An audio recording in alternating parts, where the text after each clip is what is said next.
Você sabe o que é assédio sexual? Como se caracteriza o assédio? Para explicar essas e outras questões sobre esse problema, eu converso agora com a assistente social Marli Araújo. Professora, é uma linha muito tênue, né? Sim. Essa situação. O que é que caracteriza um e outro?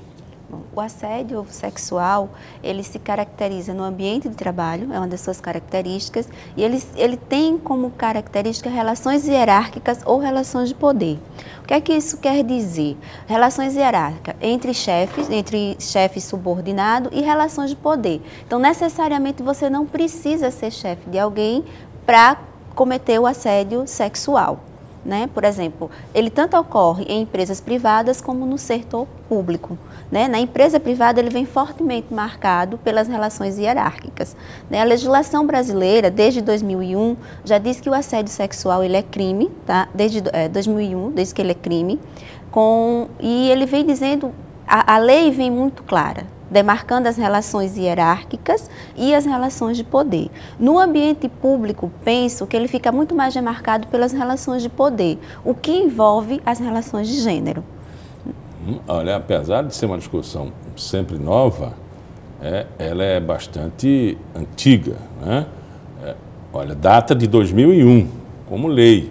Agora, isso na prática, na relação e na cultura de comportamento, é bastante antiga. Né? Já visto que os reis determinavam com quem fulano ia casar e que a cobertura primeiro da mulher era com o rei. Enfim, isso é cultural? Sim, porque envolve relações de gênero e as relações de gênero envolvem relações de patriarcado. A maioria dos assédios sexuais que ocorrem, né, eles no ambiente de trabalho, eles são cometidos por homens contra mulheres. Por que isso envolve relações de gênero? Por que um homem pensa que pode assediar sexualmente uma mulher? Mesmo que ele não tenha, como eu falei, mesmo que ele não tenha, ele não seja hierarquicamente, né, superior a ela dentro do ambiente de trabalho. Mas o que é que demarca isso? Como você bem falou, a cultura. Nós temos uma cultura patriarcal em que legitima essa violência contra mulheres. Então, a legislação brasileira também já aponta, principalmente a Convenção de Belém do Pará, de 94, que o assédio sexual ele também é uma violência contra a mulher. Nesse ponto, eu levanto alguns questionamentos, porque como os homens também podem sofrer o assédio sexual, eu penso que ele é muito mais uma violência de gênero. Né? Homens também sofrem o assédio sexual no ambiente de trabalho. Mas por que acontece da maioria dos casos com mulheres? É cultural, como você falou, e nós temos uma cultura que legitima a violência contra mulheres em todos os âmbitos, inclusive nos ambientes de trabalho. Então, a maioria das mulheres no ambiente de trabalho, elas estão em cargos. Dificilmente você encontra mulheres em cargos de chefia.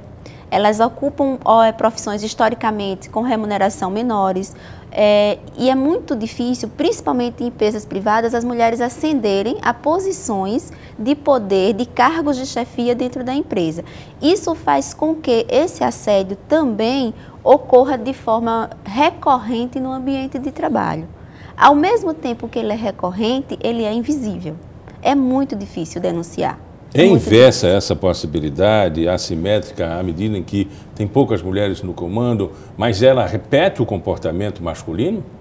Eu diria que a última pesquisa em que eu tive contato, ela data de 2007, e para 53% de mulheres que sofreram assédio sexual, 8% de homens sofreram. Então, eu não diria que é inverso. Eu acho que a gente penso que nós precisamos quebrar as relações de gênero em que mulheres também não cometem violência, que a mulher também não pode assediar o homem. Eu não diria que ela reproduz um comportamento, né? Porque aí a gente vai estar pensando de que todo comportamento violento é uma reprodução do outro. Mas eu diria que tanto homens como mulheres podem sim cometer o assédio sexual. Agora, como você falou, a cultura, a sociedade patriarcal, o sexismo, faz com que a maioria dessas violências sejam cometidas por homens. Pesquisas apontam que as mulheres têm mais, vamos dizer assim, vontade própria e já se atiram mais e passam a cantar os rapazes. Não no trabalho, mas na noite, na balada. Esse comportamento, ele é profundamente compatível com a evolução. Acontecer isso no ambiente de trabalho, mesmo que não seja um assédio? Como você falou, é uma linha muito tênue. Quando é que é assédio e quando não é? Né? O assédio ele tem uma característica muito forte. Normalmente o assédio ocorre quando os dois estão sozinhos. Como provar que é assédio? A legislação brasileira vai dizer, por exemplo, que a vítima tem que dar os dados do agressor. Então ela tem que saber quem ele é, o RG. É muito difícil provar o assédio. Contra o comportamento, eu penso que a gente tem que deixar muito claro. Veja, uma mulher que paquera na noite, necessariamente ela não vai reproduzir isso no ambiente de trabalho. O mesmo vale para os homens. Por que então pensar que este comportamento na noite também pode ocorrer no ambiente de trabalho? O que diferencia os dois ambientes? Aí eu volto a dizer, as relações de poder e as relações hierárquicas. Na noite isso não está definido, por exemplo, como uma regra, como um contrato, como um cargo, que implica num salário, que implica numa produtividade. Na noite, aparentemente, essas relações não estão postas, mas a sociedade diz que elas também estão na noite. E né? Quando há uma diferença cultural, patrimonial e de idade? Dentro do ambiente de trabalho? Fora do ambiente de trabalho. Aí eu diria que a gente tem que perpassar as relações de gênero. O que é que impede uma mulher de se relacionar com um homem bem mais jovem ou bem mais velho? Além dessa construção social que diz que mulher não pode. Já o inverso é perfeitamente aceitável. Mas não tem uma hierarquia nisso? Eu diria que não. Eu diria que tem uma construção de sociedade, né? Para mim, gênero é uma relação social. Porque a partir do momento que eu pensar de outra forma, eu vou dizer que há uma hierarquia de sexos.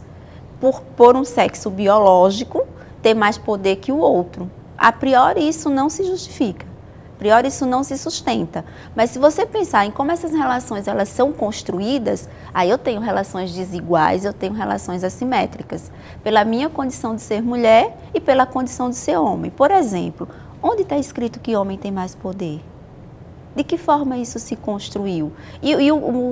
Voltando à questão do assédio, como é que isso foi transferido para o ambiente de trabalho, onde aparentemente todos são iguais? Então, a gente tem que pensar nessas relações de gênero, não na determinação de sexo. E voltamos já com a assistente social Marli Araújo. Nós estamos conversando sobre assédio sexual no ambiente de trabalho.